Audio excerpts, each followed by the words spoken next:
Hello tout le monde, je m'appelle Inès Nissi, j'ai 22 ans et je suis une étudiante. Je suis née et j'ai grandi dans une famille chrétienne et en grandissant, j'avais pas de grands autour de moi pour m'expliquer un petit peu leurs expériences dans la foi, ce qu'ils ont vécu en tant que jeunes chrétiens.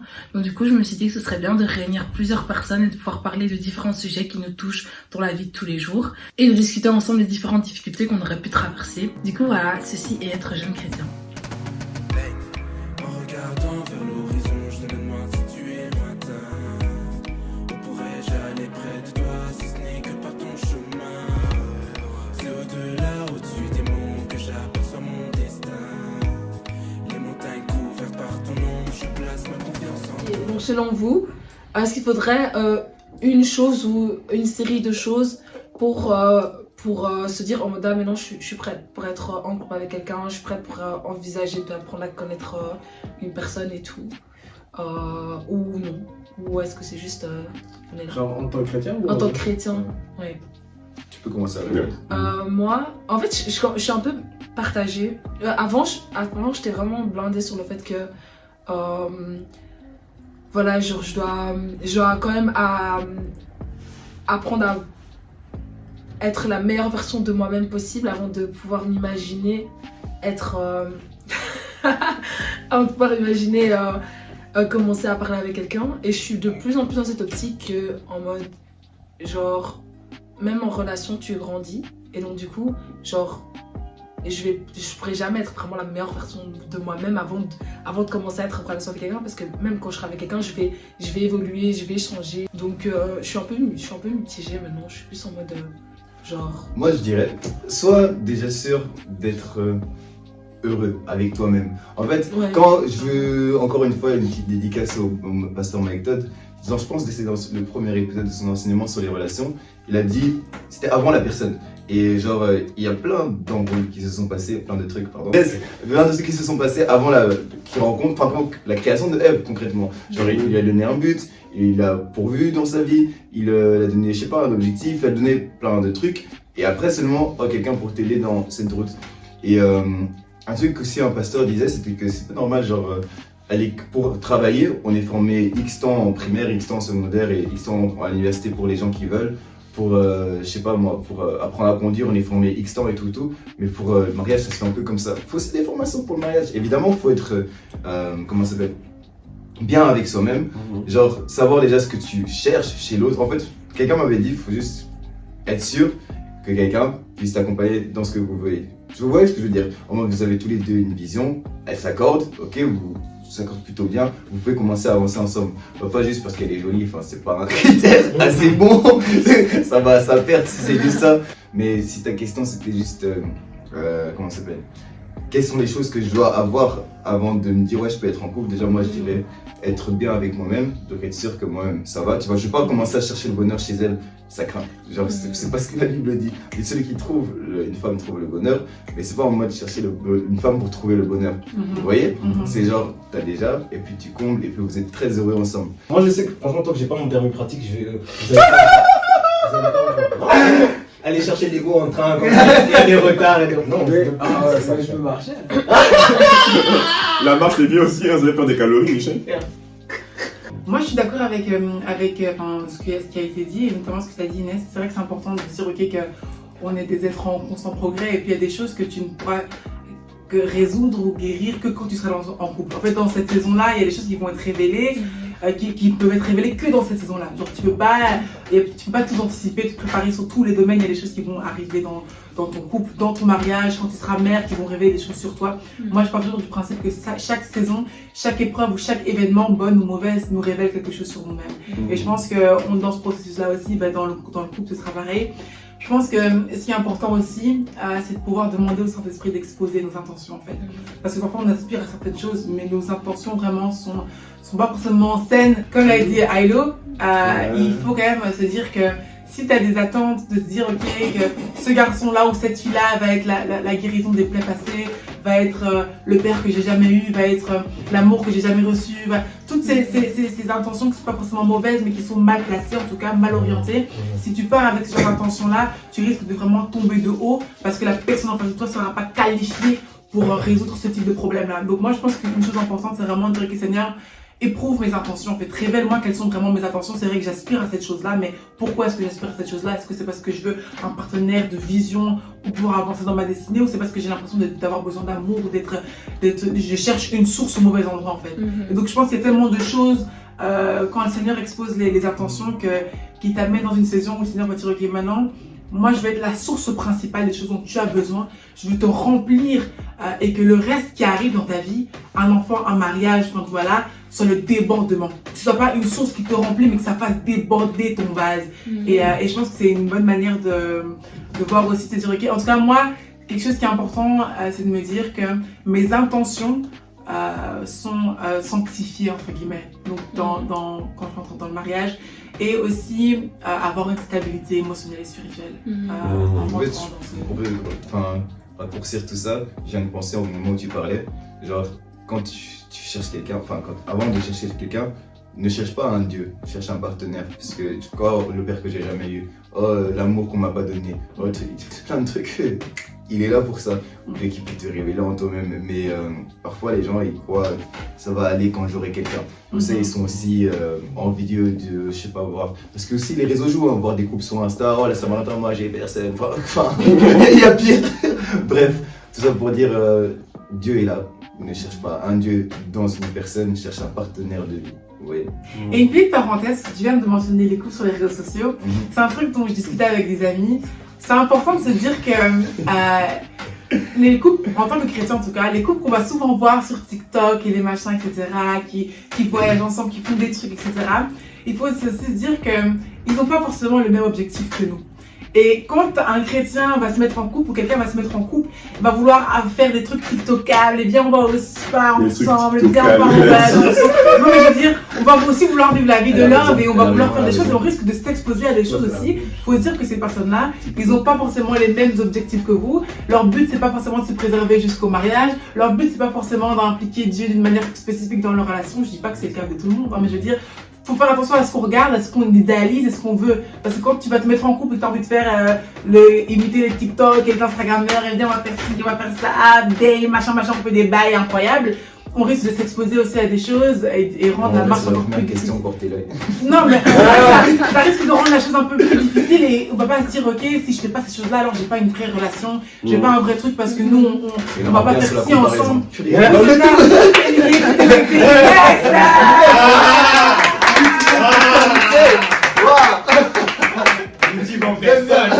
C'était. Donc voilà, il faut quand même faire attention de se dire ok, c'est pas parce que mon couple ne ressemble pas à ça que ça en fait de moi un couple bon et à l'image de ce que Dieu veut pour nous, quoi. Est-ce que tu veux dire quelque chose? Ah gars, ils ont tout dit. Moi, je sais pas. Hein. J'ai l'impression que déjà aussi la vision des choses elle change en fonction de qui tu es toi-même en fait. Je pense que ce que j'aurais défini pour être, enfin, pour être en couple a changé par rapport à quand j'avais genre 18 ans, tu vois. Et je pense que, ouais, ça évolue quand même avec ta maturité. Je pense que, comme il disait, le point important, c'est vraiment de se connaître soi et je dirais savoir ce que tu veux aussi et où tu vas aller, en fait. Ce que tu devras t'accorder avec une personne, tu vois, à partir du moment où tu te mets en couple. Et ouais, pas regretter ton célibat, j'ai envie de dire. Donc, en soi, sois sûr que tu veux vraiment te mettre en couple. Parce que j'ai l'impression que tu vois, il y a aussi des gens, tu vois, j'ai envie de dire, ils ont l'impression qu'ils veulent se mettre en couple, mais quand ils sont dedans, ils veulent plus, tu vois. Parce que tu vois, il y a tous les contraintes, tout ce genre de sacrifice, tu vois. Tu peux plus. Ouais, tu vois, ils veulent tout le décor, mais ils veulent pas vraiment construire la relation avec la personne, tu vois. C'est beau comment il a dit tout le décor, mais Ouais, pas il y a pas la case. Non, la question, c'est pas une question, c'est encore une fois pour Un conseil un conseil par rapport aux relations, n'importe lequel. Il y a des gens qui nous regardent et qui sont plus petits que nous, on est dans la main. Oh là là. Moi j'ai 18 ans, perso. Donc un conseil c'est pour quelqu'un qui est plus jeune que vous, ou un conseil que vous serez peut-être donné à vous-même, genre vous-même plus petit, genre par rapport aux relations, quoi, genre. Donc voilà. Qu'est-ce que vous auriez à dire à un petit quoi? Je vais pas commencer. Évite les casquettes bleues. Ah, c'était gratuit. Je vais parler, attends. Oui. Je vais juste parler parce que depuis je suis de l'heure. Mais je peux donner un conseil, non? Non, regarde, ce que je dis, et je pense que j'ai souvent dit peut-être à toutes les personnes avec qui je parle de relation, c'est que techniquement parlant, on va passer, peut-être, si Dieu nous est favorable, on va passer, dédicace à la casquette bleue d'ailleurs, mais on va passer genre de nos 30 ans à nos 90 ans avec une personne. Genre la plus grande partie de notre vie, on va la passer avec une personne. Du coup, les 30 premières années qu'on peut passer solo, 30, 25 ou 20, profitons de notre célibat, de nous-mêmes, pour apprendre à nous connaître, pour apprendre à être la meilleure version de nous-mêmes. Parce que franchement, à un moment, vous allez coller une personne pendant 80%, 90% de votre vie. Ça va arriver, ça va viendre, ça va viendre. Calmez-vous, ce n'est qu'une question de temps. Voilà. Quelqu'un d'autre? Mais je pense qu'il y a 3 relations importantes dans la vie. La relation avec Dieu, la relation avec soi-même, puis la relation avec les autres. Dans cet ordre-là, en fait. Et je pense que dans la relation avec Dieu, ce que Dieu nous apprend, parce que Dieu m'a beaucoup appris, c'est apprendre à aimer. Apprendre à vraiment déconstruire ce qu'on pense de l'amour et de comprendre ce que ça implique vraiment. Et une fois qu'il m'apprend ce que c'est l'amour, je l'apprends à l'aimer dans mes choix. Quand on me disait que les commandements ont été réduits dans ces 2 commandements d'aimer Dieu et d'aimer son prochain, en fait, quand tu pêches, faut pas seulement te dire purée j'ai péché, il faut se dire que d'une manière ou d'une autre, dans ce que j'ai fait, j'ai manqué d'amour pour Dieu ou j'ai manqué d'amour pour mon prochain.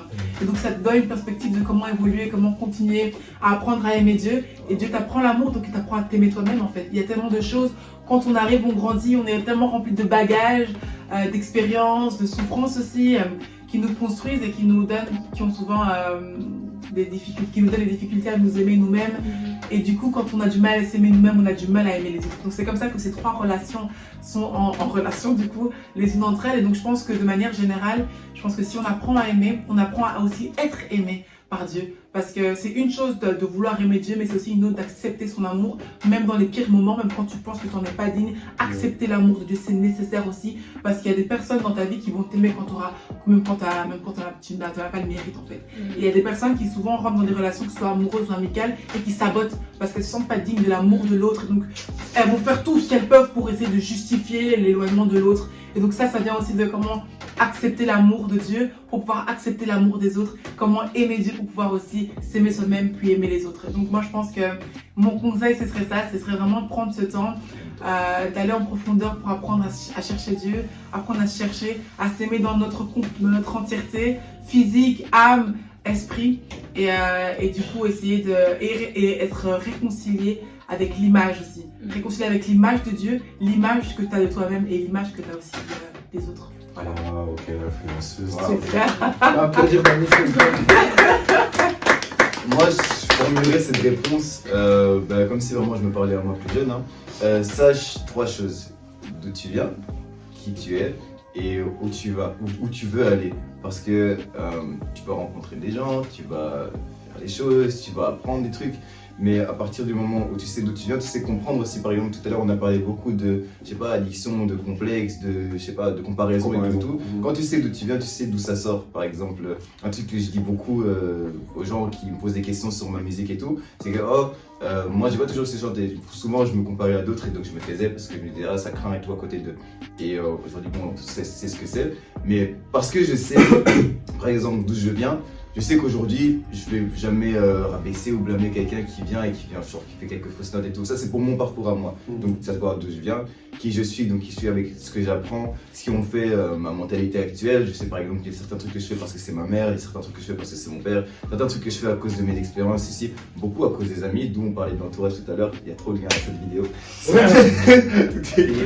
Soit, quoi qu'il arrive, savoir où tu veux aller. Et donc, quand tu sais où tu veux aller, t'apprendras à t'aimer, t'apprendras à valoriser ce qu'il y a à valoriser et genre mettre de côté ce qu'il y a pas, mettre de côté parfois faire de faux semblants devant les gens juste pour paraître cool, ça sert à rien, enfin ça sert toujours à rien. Du coup, encore une fois, c'est que si vraiment je me parlais à moi-même, c'est aime-toi, pouvoir aimer ce que tu vas devenir. Okay. Ça me fait rire parce que... Non, c'est bon. J'allais dire ça me fait rire parce que mon conseil c'est hyper spirituel et tout. Moi j'allais juste dire concentrez-vous sur l'école. Concentrez-vous sur l'école, étudie. Honnêtement, genre. Au voyage, amuse-toi. Non, mais pour les petits, ils ont pris l'argent. Il y a des gens, ils ont l'argent. Non, mais je voulais dire dans le sens où moi, mon erreur ça a été de vraiment pas être trop distraite et tout. Et donc, et de pas me concentrer sur les choses. Enfin, sur les choses essentielles, quoi. Donc, du coup, moi, c'est vraiment me concentrer sur l'école. Les garçons, c'est genre, Aïe. Aïe. C'est dangereux. Aïe, Non, juste femme. C'est Aïe. Ça- aïe, courage. Non, mais juste en mode. Surtout quand t'es. Surtout pour moi, quand t'as moins de 18 ans, en mode. Les garçons, ça peut être très vite une distraction. Moi, je dis les garçons parce que je Les suis filles fille, aussi, ça peut être hein. une Donc, grosse distraction. les filles, pour quand t'as un garçon, ça peut être aussi une très grande distraction. On nous a peut-être la pierre là. Ouais, on déroute les sœurs. Les frères aussi. Les frères aussi. Les frères Parce que d'ailleurs, j'ai pas dit prier. Je connais des frérots qui.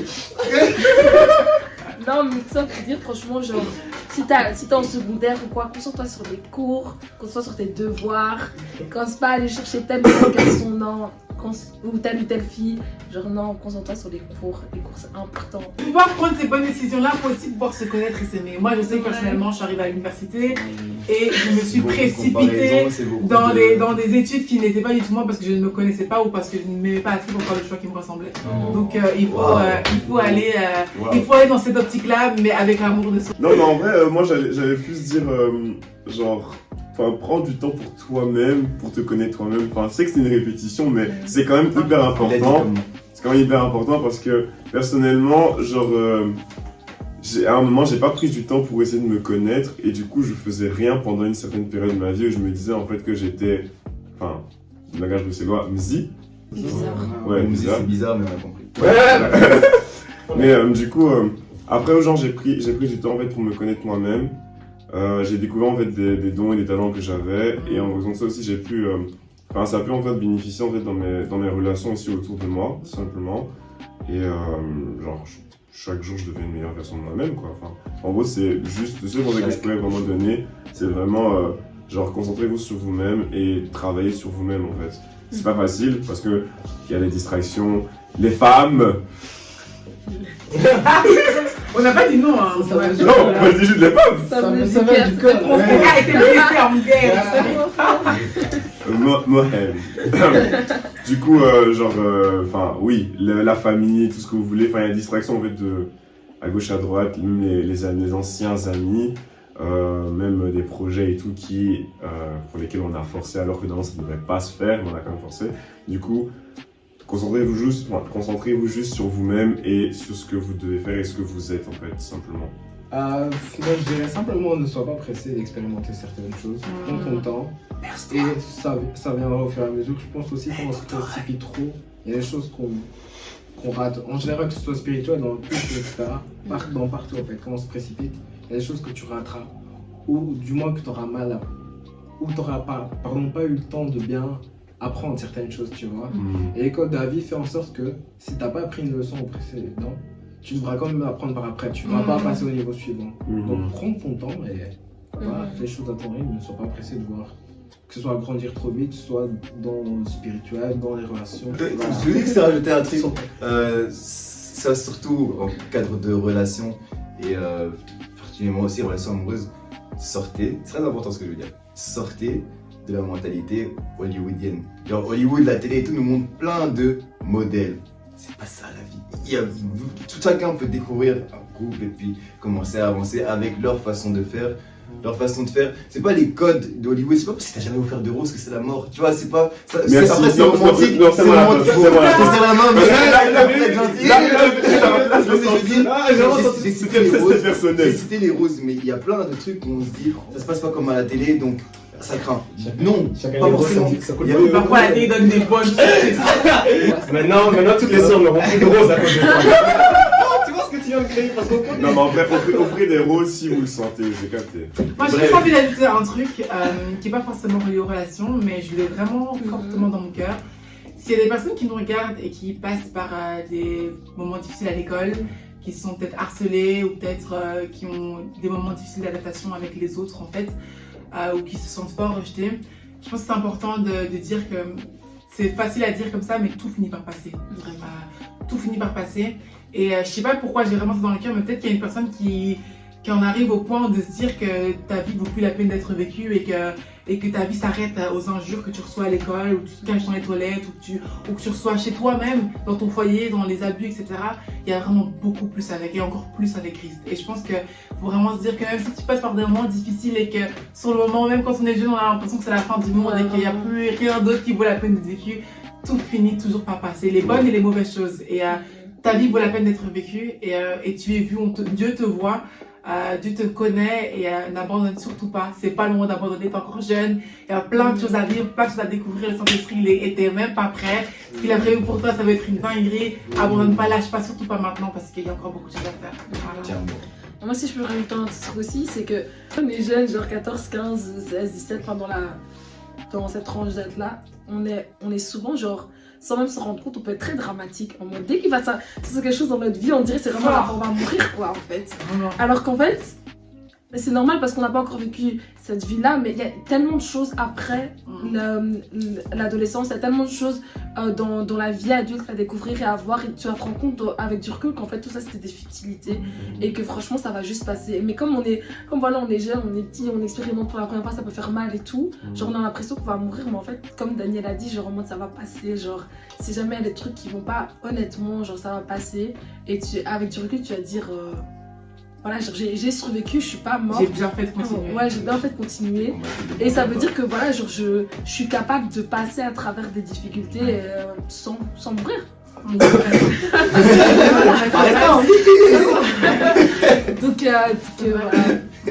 Et puis quand on est devant une situation, qu'on soit jeune ou pas, on a le nez devant et en fait on se rend compte que le géant est en fait une fourmi. Non mais c'est vrai, et de se dire que même si nous on voit le géant parce qu'on a la loupe dessus, Dieu il voit juste la fourmi et il voit l'ensemble en fait, il voit la totalité. Donc si tu choisis de lui faire confiance, fais-lui confiance jusqu'au bout. Et même si la situation paraît insurmontable sur le moment, fais-lui confiance. Dieu a dit qu'il ne nous donnerait pas des combats qu'on ne peut pas gérer, qu'on ne peut pas surmonter. Donc chacun sa grâce, mais je pense que voilà, si c'est sur notre chemin, c'est pas forcément que c'est la volonté de Dieu, mais Dieu est capable de prendre ça pour en faire quelque chose d'extraordinaire. Donc faut vraiment garder ça en perspective. Ne dis pas à Dieu, j'ai des grands problèmes, il y a tes problèmes. J'ai un grand Dieu. Yes! Alors, Du coup, voilà, c'est la fin de cette vidéo. Merci infiniment d'être venu et d'avoir participé à cette vidéo. Merde, rien. Avec plaisir. Je ne retirerai pas ici, tu vois. C'est ça, on va. Bande de nuls. Merci d'être venu. Et du coup, voilà, j'espère que cette vidéo elle vous a plu. J'espère que ça a pu aider. Que au moins une chose qu'on a dit a pu vous aider dans un domaine de votre vie. Donc, je mettrai les Instagram de ces personnes, ces belles personnes ici, donc vous pouvez les suivre sur Instagram. Et ce sera mis en barre d'infos aussi. Et donc du coup voilà, merci encore une fois d'avoir regardé la vidéo. N'oubliez pas de vous abonner, cloche, tout ça, like. Et abonnez-vous, partagez la vidéo et je vous dis à très bientôt pour une nouvelle vidéo. Bisous. Bye.